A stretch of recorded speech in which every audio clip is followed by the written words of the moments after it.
At this time, Mr. Speaker, I would like to recognize the gentleman from Wisconsin, Mr. Duffy, the chairman of the Housing and Insurance Subcommittee, and commend him on his fine work. With that, I recognize him for such time as he may consume. Gentleman's recognized.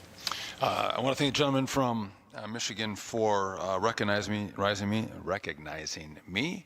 I rise in support of H.R. 5793, the Housing Choice Voucher Mobility Act.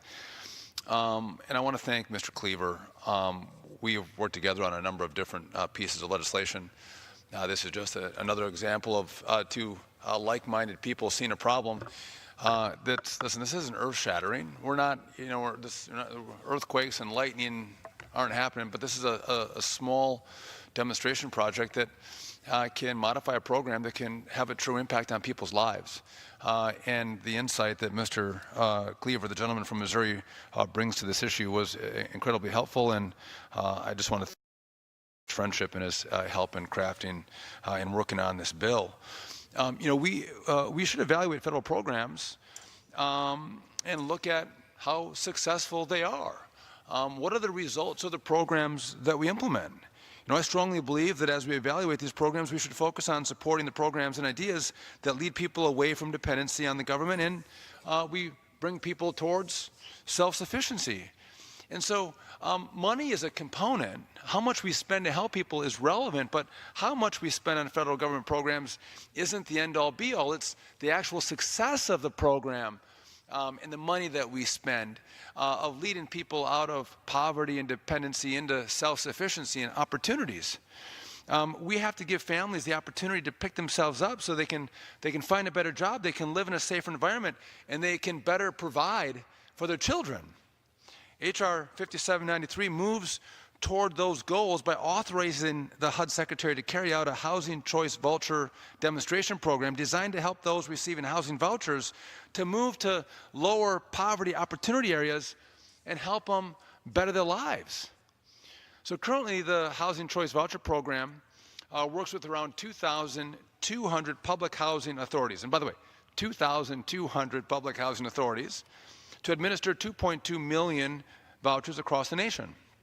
While you'd think that a lot of the PHAs would translate into more people being helped, it actually creates some complexity and inefficiency. And in some cases, not all cases, but in some cases, PHAs are fighting to keep as many vouchers and government resources as possible. They're trying to keep those resources to themselves when operating in the same general region. And when that happens, when someone might want to take that voucher and go somewhere else, there's roadblocks and barriers that are put in place. It makes it challenging. So instead of cooperating, the PHAs compete and put up barriers that prevent individuals from moving to a different area and actually bettering their lives.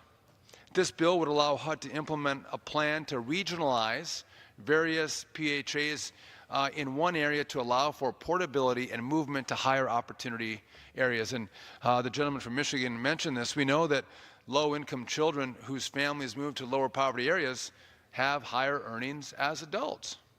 We must eliminate the cycle of poverty that keeps generations of families living within the same area with a limited amount of opportunity. By helping people move to better opportunities, we'll increase the chances for them to achieve academic success and reduce intergenerational poverty.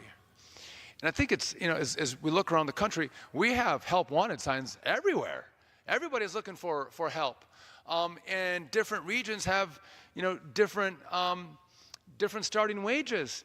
And so if you live in one area and you might not have as much opportunity or as great of wages, and you don't have the money to go to a different part of town or a different area of your state, you can't take advantage of a better paying job. And so what we're saying is, let people go. Give them the voucher and let them move. Let them get that great job. And that mobility that we give them helps them actually start climbing the economic ladder and hopefully get off dependence on the federal government. And what that does is, again, it launches them on their economic career, but it frees up resources to help somebody else out. This is a win-win deal. And so, again, it's a demonstration project. I think it's going to work. I know Mr. Cleaver does. I know that the ranking member believes that as well. And again, this is just another sign of parties working together to help people. We don't always agree on everything. This was, again, a common sense proposal that can make HUD work better and help more people out. And I want to thank both the ranking member and Mr. Cleaver for working so diligently on this effort and allowing